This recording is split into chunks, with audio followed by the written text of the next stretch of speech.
Hi, this is Andy Cole with TEC, the Elevator Consultants. We're going to look at a QKS 14 door operator. This is a Schindler door operator. It was made for Schindler. Actually, this company is GIL Canada, or GAL, made this for Schindler.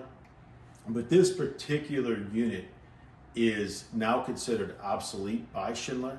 They do not sell the boards for this anymore. This is a closed loop door operator.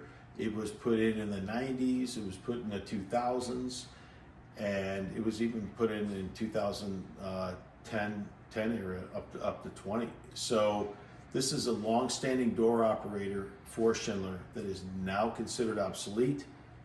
You still can get these boards repaired, but you cannot buy new boards for this unit at this time. Thank you for checking out this video. Please check out our other videos. If you'd like more information on our company for the Elevator Consultants, you can look at tecvt.com or theelevatораpp.com. Thank you.